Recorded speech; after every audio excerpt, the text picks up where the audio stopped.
साईं राम। मैं साईं चंदेल साईं आंटी स्वागत करती हूँ आपका।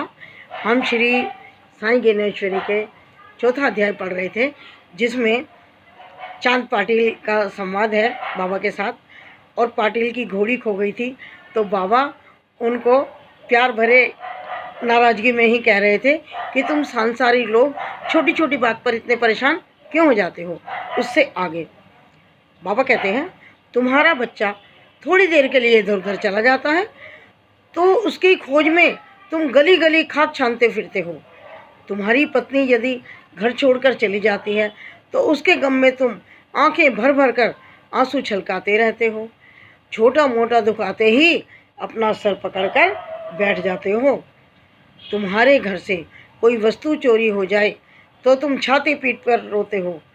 अगर तुम्हारे घर में आग लग जाती है तो तुम गले में शंख बांधकर चिल्लाते हो और पूरे गांव की भीड़ को इकट्ठा कर लेते हो। फकीर ने कहा, अरे मनमोजी चांद भाई, यह संसार माया से उत्पन्न है, यह माया का ही प्रतिरूप है। तुम माया में मन को उलझाए जा रहे हो। ब्रह्मांड की जिसने रचना की है उस अल्लाह इलाही के बारे में अपने मन में ध्यान करो, उसे समझने की कोशिश करो। उस परवरदिगार को कभी मत भूलो। वह ईश्वर इस संसार का मूल स्रोत है, आदि कारण है। वह समस्त सुखों का सागर है, वही एकमात्र सत्य है। अतः तुम उसकी खोज क्यों नहीं करते? सुख सागर की तलाश ना करके आखिर तुम किसकी तलाश करते रहते हो? लाभ और हानि एक दूसरे के सापेक्ष हैं। इन दोनों का पारस्परिक संबंध है, ये एक दूसरे पर निर्भर हैं। ग्रीष्म ऋतु में गर्मी पड़ती है, इसके बाद वर्षा की ऋतु आती है। गर्मी की तपन के बाद ही वर्षा का महत्व जाना जा सकता है। ग्रीष्म और वर्षा एक दूसरे के सापेक्ष हैं। एक के महत्व को जाने बिना दूसरे के महत्व को जाना ही नहीं जा सकता, ऐसा बाबा ने कहा। अरे चांद भाई, तुम एक घोड़े के लिए इतनी चिंता कर रहे हो, क्या तुमने कभी ईश्वर को खोजने की थोड़ी सी भी चिंता की है? उसके लिए क्या तुम्हारे मन में थोड़ी सी हलचल पैदा हुई है? उसके लिए क्या तुम्हारे मन में कभी कोई ख्याल आया है? निरर्थक की तलाश तुम कैसे करते फिरते हो? सत्य की तलाश करते समय मौन और खामोश हो जाते हो। तुम सिंह के बच्चे को छोड़कर बकरी के बच्चे की इच्छा क्यों करते हो?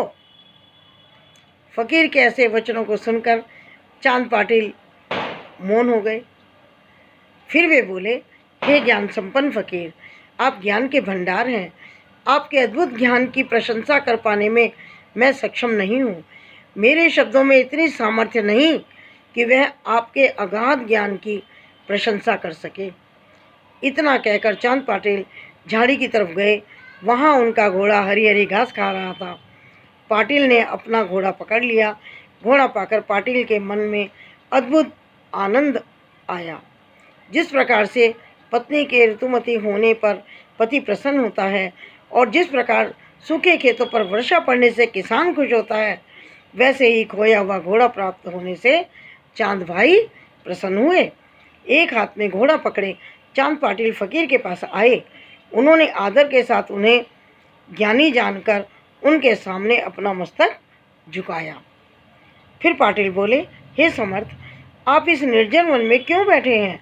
आप मेरे साथ चलें, मेरे घर को पवित्र करें और वहीं रहें। अब आप मेरे अनुरोध पर किसी तरह की ना नुक्कड़ या आपत्ति ना करें और मेरे यहाँ ही बसेरा करें। इससे आगे का अगले अध्याय।